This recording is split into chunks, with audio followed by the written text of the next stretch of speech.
So this one's from Miles. He says, with all of these performances from Logan, do you see him making it past the summer break? With Kimi Antonelli turning 18 and having enough super licence points, could they be eyeing him up to take his seat? Brutal, Miles. Brutal. It's a harsh question for Miles. Is it an unfair question? It isn't.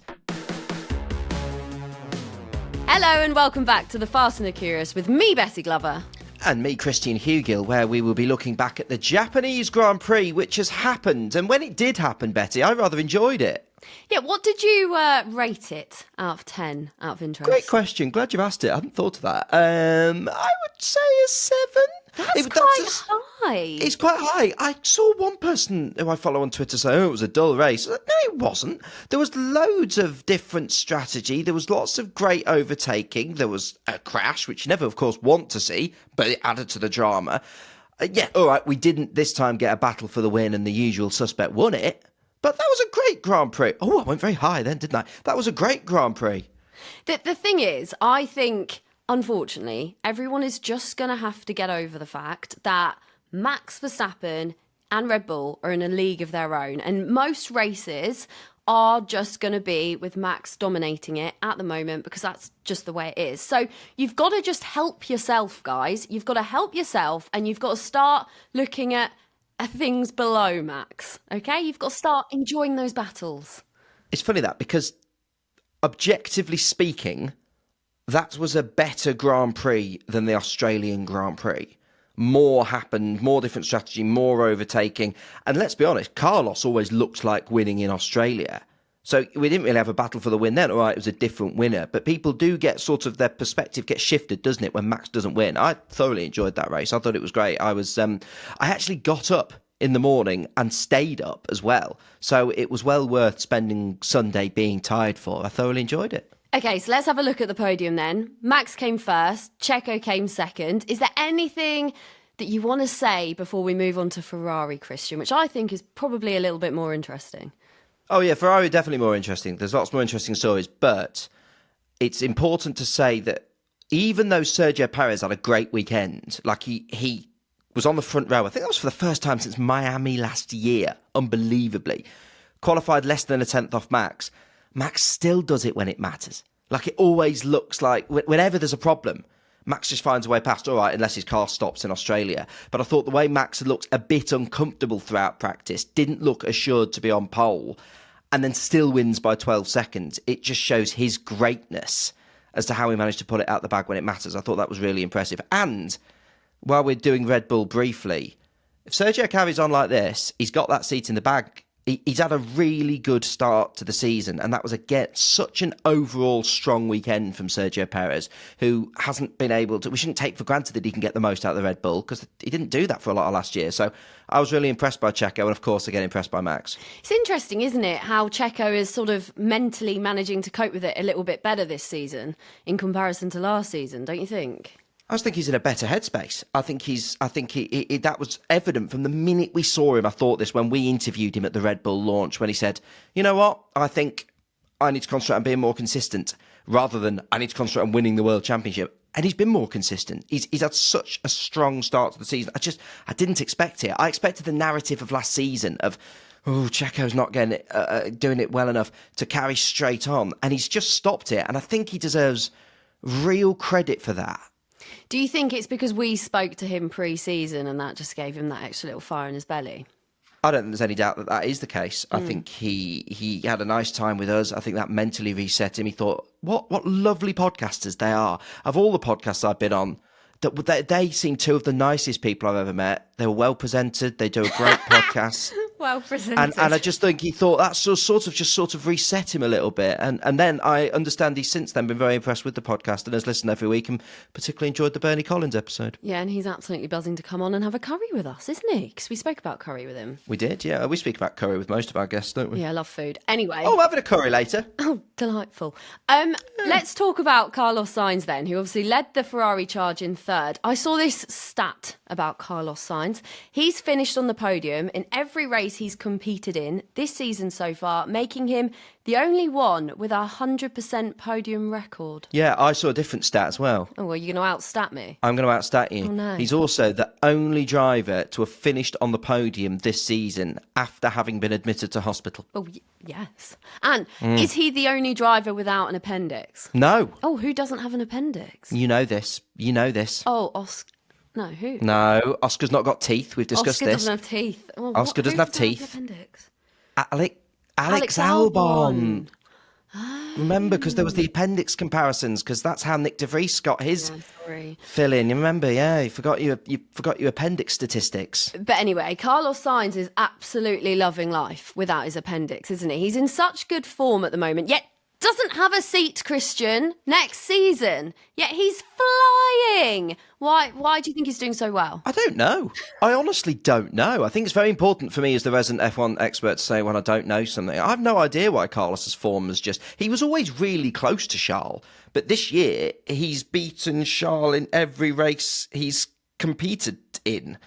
But I don't know what's led to this Carlos Sainz 2.0. Back in the day, we used to say, can Valtteri Bottas take it to the next level? And there was all the, are we going to get Bottas 2.0 as a proper F1 talking point?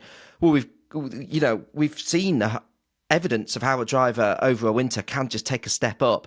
So we've got Sainz 2.0. It's so impressive. And you say he hasn't got a seat for next season. He has. Carlos Sainz will be in Formula One next season. We just don't know where yet. And I hope it's with a team that can help him battle for wins, because he's on form. It's the form of his career. Do you think Lewis will be feeling the pressure at all? I wonder what Lewis's mindset is. I mean, it's obviously hard for you to answer that question because you're not in his brain. But it must be difficult. There's two ways of answering. There's two ways of looking at that. There's two ways of answering that question. Over the winter, last season, all season, we said it's not really clear who's the second quickest. And I think that Mercedes got second in the Constructors' Championship because Lewis had one of the seasons of his career. This year, Ferrari are comfortably the second quickest car. There's no doubt about that. You look at the results, that is the overall second quickest package. If anyone, we're looking for Formula One fans to take the fight to Red Bull, it's going to be with Ferrari. So on the one hand, Lewis Hamilton's looking at that and going, quite fancy being a part of that. Thank you very much. These guys have got more of an idea of how to chase down Red Bull than we've got in the silver car at the moment. In terms of whether he's feeling the pressure, I don't think he is, because yes, George is, ahead of him and once again finished ahead this race. Lewis finished 9th this time out, George finished 7th. In Saudi, Lewis was 9th, George was 6th. Obviously, Lewis didn't finish in Australia and neither did George. So George is consistently ahead, but Lewis is so uncomfortable with that car that he's probably not thinking he can be judged fairly. I don't think he's going to be having an existential crisis because it's just such and seemingly, again, another tricky car for him to wrap his head round. Yeah, I was listening to Toto Wolff after the race, and he was just saying, it's just a learning experience. It's just a learning experience. Well, we were at the Mercedes launch, and there was such optimism. The problem Mercedes have had, they can't seem to get the car to do what they want it to do. It's not following how it should. Or even if it does, like Lewis Hamilton said after one of the practice sessions at the weekend, that's the best I've felt in the car all year. And then come race day, the car behaves like a shopping trolley on the hard tyres, especially when Ferrari worked really well on the hard tyres. So Toto says it's a learning weekend, but they've been learning throughout this rule set and nothing's changing. I don't see the light at the end of the tunnel for Mercedes, and that gives me no pleasure in saying that because it's good for the sport for them to be up there. We want them to be up there showing that potential like Ferrari are doing, but they're just not. Where does this end for Mercedes? When are they going to get to grips with this car? It's really hard, isn't it? It's hard to watch, and it's annoying as Formula One fans to see Mercedes in this state. But Toto Wolff was also asked, sort of, how are you coping mentally? Because you're losing your star driver at the end of this season, and once again, things aren't going very well for you. And he said, well, actually, in 15 years, if you look back at this time, we've dominated the sport for so long, and we haven't actually been that bad. You'll probably look back on it and think, well, it wasn't a disaster. It wasn't terrible. Do we just have too high expectations on Mercedes, and actually it's sports. So sometimes, teams are going to have dips and then they're going to come back up again. It's a really good question. Part of what you say is right. You can't dominate forever. And Red Bull had a big dip in between. They dominated with Vettel. Then you had the Hamilton and Rosberg winning years, and then Red Bull have come back. So yes, there are inevitable rises in sport. But for the very reason you've just said, for the fact that they've won so many titles, that is why to not be winning, all right, that's not that bad. But to just look nowhere near fighting for wins, that's the problem. If they were coming second and still winning races in the championship, but not winning the whole thing, all right, fine.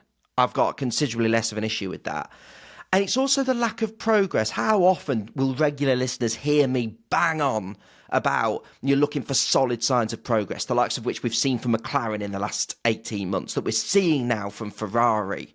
We're not seeing any of that for Mercedes. There's no forward progression. And I'm gutted to say that, because I want, with everything in me, the team to be doing well, because they've got two drivers at the moment. Obviously, next year, Lewis won't be there, capable of fighting for championships. The sport's losing out because of this. So, no, something's wrong.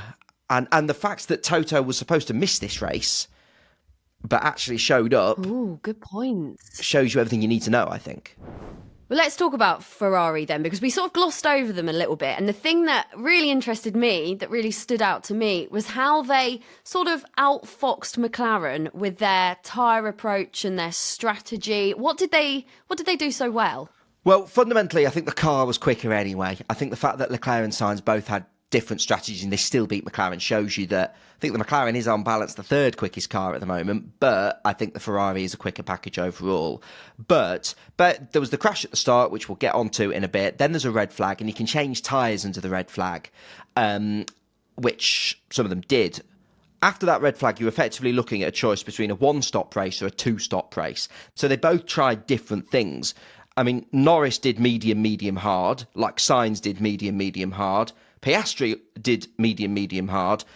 Basically, whatever McLaren did, Ferrari had a way past them anyway. So I think Ferrari were generally the quickest car. But all those different mixtures... I don't know why this is making me laugh, but it sounds like you're doing some sort of rap or something. I don't know. Medium, hard. The fact there was all those different medium, hard, soft, medium. The fact that there was all these different tyre combinations mean that there was people out of position, people were regaining the natural position on track, and it made for a really interesting Grand Prix. But the fact that, as I say, both Sainz and Leclerc both did different strategies and they still finished third and fourth, I think shows you they had the overall quickest car. But that, by the way, is also to answer another question, why we had such a fun battle with sort of the rest of the top 10 all doing different strategies. Yeah, it's cool, isn't it? Because if you just go from 3 down, it's quite exciting. There's loads of battles going on. But on Ferrari, don't you think that it sort of shows sort of how far they've come, that they're sort of executing the races well this time? That's a brilliant point, because not only did they execute one strategy really well today to get Sainz on the podium, they also executed the second strategy well to lift Leclerc up through the standings. So, we had so many situations last year where they messed up strategy. Today, they did two different strategies perfectly. That team has taken a step forward in every area. Yeah, they used to make me quite nervous to watch. Yeah, they just seem so much more competent. Yeah, exactly. They're on it. Do you think Charles Leclerc is debating losing an organ or something just to, get himself up to speed? I wouldn't suggest, and this might be a controversial statement, but I'm going to say it anyway, I don't think Leclerc needs to resort to mutilation to catch up with Carlos Sainz. I think he's got enough talent within him. Now, again, other people may disagree with that statement, and Fast Curious Pod on socials. if you think Charles should be removing body parts to look for performance, what body part would you remove if you had to go faster? Do you reckon? Do you need your hair, for example? Now, again, Charles got fabulous hair, but could that go? Could you do like a cyclist? They shave all their body, every fine margins and all of that. So. That's where I'd look. But as I say, it's fun to speculate on these issues, isn't it? But I would probably think he's not quite at that level yet. But who knows? If he turns up one day bald as a coot, then we'll know that he's trying to try everything to catch Carlos Sainz. Before we carry on with this episode, Christian, when I say Nord, what do you think of? Well, when you say Nord, I say VPN. Nord. I knew you were going to do that. I knew you were going to do that. Come on. Nord. VPN? Nord. VPN? Yeah. all right. VPN. Lovely. Do you have any NordVPN merch yet? No, a week after week, they sponsor this podcast and still don't provide me with a cap. Very grateful to them sponsoring the podcast, but the lack of hat continues to disappoint me. Unlike their VPN service, which actually is an extremely high quality offering, I find. Well, I don't think you have any room for any more hats behind you, mate. So I think it's for the best. NordVPN, if you're listening, don't give him a hat. But let's remind everyone of how NordVPN can benefit Formula One fans and also just anybody else that wants to catch up on all of the sport, like me and Greg, when we go on holiday. From switching your virtual location to log into your streaming services, you can watch the races, and it can also help you save money on planning trips to races around the world. NordVPN is just an absolute must-have, Christian. Yeah, do you know what else is a must-have if you follow Formula One? If you're going to say caps or merchandise, I'm absolutely going to leave it, and I'm just going to walk away. All right, then, tyre knowledge. Oh, God. All right, I won't say caps, but yeah, it's our NordVPN life hack, isn't it? I love this. So, like, changing the virtual location. So, you know, if you're away and, like, there's a new episode of the programme you're watching and you want to download it for the flight home, but you can't, you know, you're going to get spoilers, so it stresses you out. If you get NordVPN, you can change your virtual location, download it, and it's brilliant. Also, you can get better deals because travel companies sometimes change the prices of flights and accommodation depending on where you're booking it from. So if you're heading to the Chinese Grand Prix in a couple of weeks, it's the perfect time to sign up and make the most of all those benefits. Oh, it's just so good, isn't it? And you can do all of that for the price of a cup of coffee per month. So really, you've just got Just a nothing cup to of coffee? lose. Just a cup of coffee. Where might I find more information? Well, I can tell you now if you let me. Oh, yeah. If you let me speak. So to get the best discount off your NordVPN plan, go to nordvpn.com/TFATC. Our link will also give you 4 extra months on the 2-year plan. And there's no risk with Nord's 30-day money-back guarantee. 30-day? I know. The link is in the description of this episode. 30-day guarantee, still no cap, you know.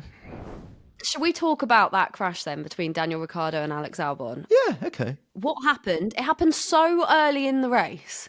What went wrong? That S-bend section going uphill at the start of the lap in Japan is one of the best, but therefore most complicated corners and sort of complex of corners on the calendar. It's also, what did I say in the preview podcast when we had Sebastian Vettel on, which if you've not watched, by the way, go and watch Seb on the podcast. It's brilliant. But I said at the end of that, it's a tight track. It often causes chaos. And what happens on lap 1, the fact it's a tight track causes chaos. To me, it was 50-50. They were next to each other. One drifted out wide.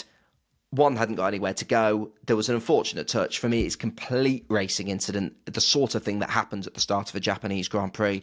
I don't put the blame on either driver's door. I just think it's an unfortunate racing incident. It's very harsh to blame either driver. And there's people looking to jump on the Daniel Ricciardo blame game. Yes, all right, he was out-qualified by Yuki, but very fractionally. I think the sort of is Daniel under pressure storyline rolls into the next race because we didn't really get to see him this weekend. So I don't blame either driver. You mentioned Yuki Tsunoda. We've got to talk about him because for me, he's the star of this race. He's the story. He's done so well. Points at home, well, a point at home at his home race for the first time.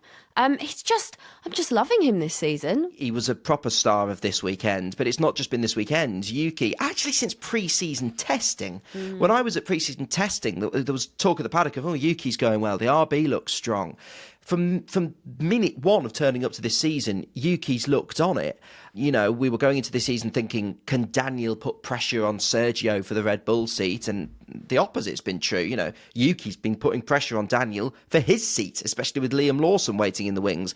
And whenever Daniel makes any sort of mistake, the F1 director immediately finds Liam Lawson to show the camera to. Even if Liam's in the bath, they'll find a way of cutting to Liam Lawson the minute Ricciardo makes a mistake. Such is the cutthroat nature of F1. So no, really impressive from Yuki. Like, he's been really impressive all season. He had one bad moment where he lost his temper after the checkered flag, after he'd been scrapping with Daniel. I think that was in Saudi, I could be wrong. But aside from that, on this form, he's looking to get himself a promotion, let alone lose his seat. Really impressed with Yuki Tsunoda this season. Another great, and so great to see it, get points in front of his home fans. The first since Kamui Kobayashi, first Japanese driver to get points in Japan. Really impressive. Yeah, amazing, isn't it? So good, so good. You could tell he was just absolutely loving life. But what's so interesting with him as well, we talk a lot about what I'm so interested in, the mentality of these drivers and how they sort of hold it together. And he used to not be able to hold it together when he had that pressure on him.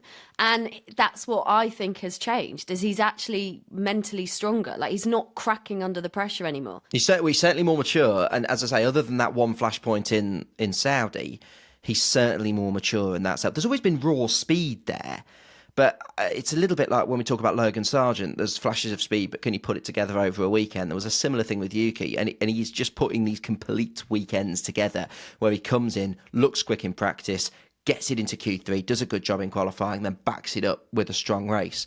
Brilliant, really impressive. And again, and points, if you're not one of the big teams, every single point is gold dust this season. And not only did Yuki manage to get his incredibly impressive 7th in Australia, but that's 10th today. That's another goldmine of a World Championship point. Really crucial for RB. Well, we've got a listener question for you, Christian. Are you ready? Oh, that's nice. Yeah, I am. And by the way, if you're listening to this podcast and would like to send a question, you can do so to Fast Curious Pod, or pop it in the comments on YouTube and we'll do our best to answer it. Okay, so this one's from Miles. He says, with all of these performances from Logan, do you see him making it past the summer break? With Kimi Antonelli turning 18 and having enough super license points, could they be eyeing him up to take his seat? Brutal, Miles. Brutal. It's a harsh question for Miles. Is it an unfair question? It isn't. There's two parts to the answer. I don't see Kimi Antonelli getting into a Formula One car this season. He's not done a season in Formula 2 yet. I think it's too early to disrupt his development. I would think that was too much too soon.